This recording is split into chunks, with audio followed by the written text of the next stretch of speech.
በመካከለኛው ምስራቅ ያለው ጦርነት ውጥረቱ ከፍ ብሏል። ከኢራን የተተኮሰ የባሊስቲክ ሚሳኤል ወደ ቱርክ የአየር ክልል ከገባ በኋላ በኔቶ አየር መከላከያ ስርዓት ተደምስሷል ተብሏል። የአሜሪካ መከላከያ ሚኒስትር ፔግ ሃግሴት በፔንታጎን ያደረጉት መግለጫ ዘመቻው ገና እየተጀመረ ነው ብለዋል። ተጨማሪ ቦምብ ጣይ አውሮፕላኖችና የጦር ኃይሎች ወደ ክልሉ እየተላኩ ነው ብለዋል። ከዚህ በተጨማሪ አንድ የኢራን የጦር መርከብ በአሜሪካ ባህር ሰርጓጅ መርከብ ተመትቶ መስጠሙ ተነግረዋል። ይህ ክስተት ከሁለተኛው ዓለም ጦርነት በኋላ የመጀመሪያ እንደሆነም ተገልጿል።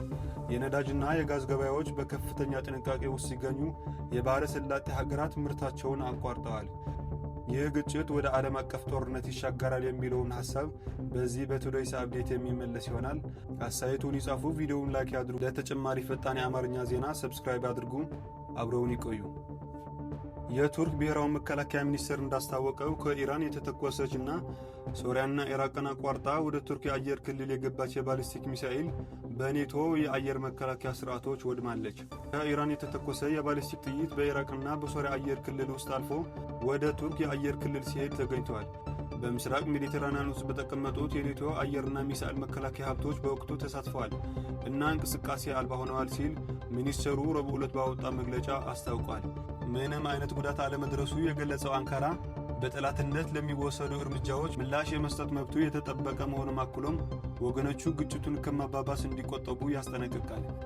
የአሜሪካ የመከላከያ ሚኒስትር ፔግ ሃግሴት እንዳሉት አገሪቱ ከኢራን ጋር የምታደርገው ጦርነት እየተባባሰ በመምጣቱ የአሜሪካና የእስራኤል ጥቃቶች በሲቪል ላይ የሚያደርሰው ጉዳት በተመለከተ ስጋቱ እየጨመረ በመምጣቱ ተጨማሪ የዩናይትድ ስቴትስ ጦር ኃይሎች ወደ መካከለኛ ምስራቅ እየገቡ ነው።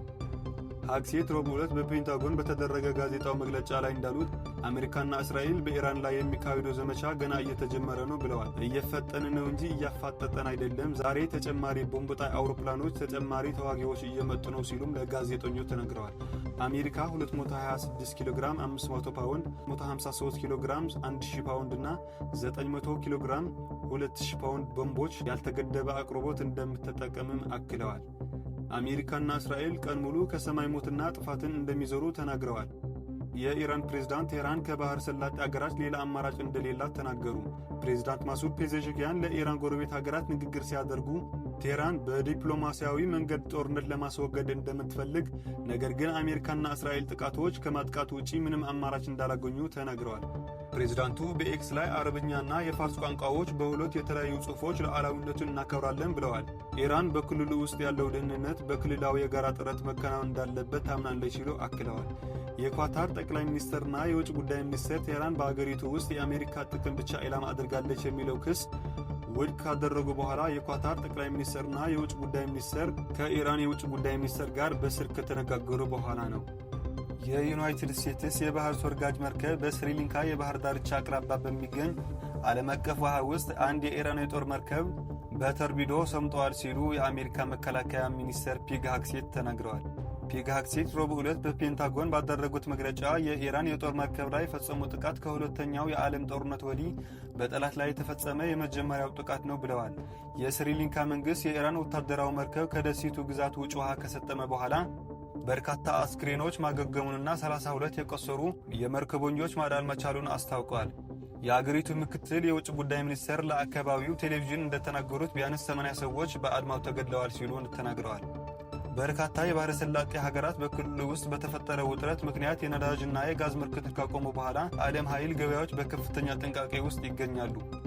ቴህራን ቅዳሜ ዕለት በዩናይትድ ስቴትስና በእስራኤል ከተፈጸሙ ጥቃቶች ወዲህ በእስራኤልና በተለያዩ የባሕረ ሰላጤ ሀገራት የተለያዩ ቦታዎች ኢላማ አድርጋለች።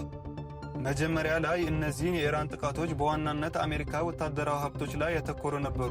ነገር ግን የባሕረ ሰላጤው ሀገራት ኢራን ከዚያ ጊዜ ጀምሮ ሆቴሎችን፣ አየር ማረፊያዎች እና የኢነርጂ ተቋማት ጨምሮ የሲቪል መሠረተ ልማቶች ኢላማ ለማድረግ ያላትን ወሰን እንዳሰፋች ሪፖርት አድርገዋል። ሆኖም የኢራን ባለሥልጣናት የባሕረ ሰላጤው የኢነርጂ ተቋማት ኢላማ እንዳላደረጉ በይፋ ክደዋል። መካከለኛው ምስራቅ አሁንም በዓለም ላይ ዋነኛው የሃይድሮካርቦን ክምችት ምንጭ እና የድፍድፍ ዘይት ተፈጥሮ ጋዝ ምርት ዋና አንቀሳቃሽ ነው። የዕለቱ ዋና ዋና ዜናዎች እነዚህን ይመስሉ ነበሩ።